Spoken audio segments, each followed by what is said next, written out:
दरम्यान या वादानंतर रणवीर अलाहाबादियाने माफी मागितली आहे. असं बोलायला नको होतं, मला माफ करा असं Allahbadia म्हणालाय.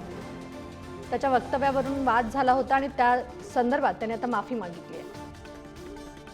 I personally had a lapse in judgment. It wasn't cool on my part. The podcast is watched by people of all ages. Don't want to be the kind of person that takes that responsibility lightly. And family is the last thing that I would ever disrespect.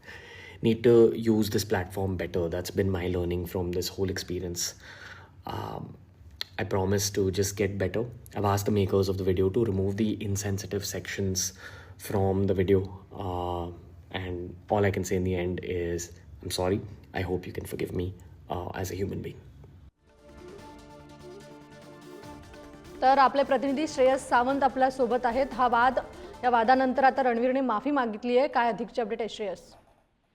खरं आपण बघितलं तर हा वाद खरं तर वाढत चाललेला. सकाळपासून अनेक गोष्टी समोर येतात. हा जेव्हापासून कार्यक्रम शूट झाला त्यापासून अनेक गोष्टी येत होत्या. एक तर रणवीर अलाहाबादीचा शो जो बिअर बायसेप्स आहे तो लोकांना कुठे ना कुठे सकारात्मक दृष्टिकोन देण्याचा प्रयत्न करत. तोच रणवीर अलाहाबादी इथं येऊन असा कसा काय बोलू शकला असे अनेक प्रश्न लोकांनी उपस्थित केले त्या यशोनी. आणि आता बाहेरून रणवीरनी माफी मागितली आहे.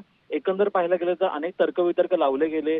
ऑल इंडिया लेटन्स किंवा इंडिया गॉट्स लेटन्स हा शो जो समय राहण्याचा आहे त्याच्यावर अशी भाषा याच्या अगोदर बोलली गेली आहे का नाही का असे देखील प्रश्न उपस्थित केले गेले. अनेक गेस्ट याच्यावर आलेले आणि त्यात आता बिअर बायसेप्सच्या रणवीर अलाहाबादीने आता माफी मागितल्यानंतर आता कुठे ना कुठे त्यांनी माफी मागून त्यांनी हे सुद्धा सांगितलंय की जो त्या शो मधला कंटेंट आहे तो पण आम्ही काढण्याचा प्रयत्न करतोय, तो पण आम्ही काढून मग ते पुन्हा एकदा तो व्हिडिओ पोस्ट करू असं त्याचं म्हणणं आहे. मात्र त्याच्या या वक्तव्याने अनेक चाहत्यांना त्याच्या राग आलेला आहे. अनेक चाहत्यांना त्याच्यावर खरं तर राग व्यक्त केलेला आहे. त्यामुळे आता त्याची माफीनंतर हा वाद संपेल का आता त्याकडे सगळ्यांचं लक्ष लागलं. धन्यवाद श्रेयस, तुम्ही दिलेल्या या माहितीसाठी.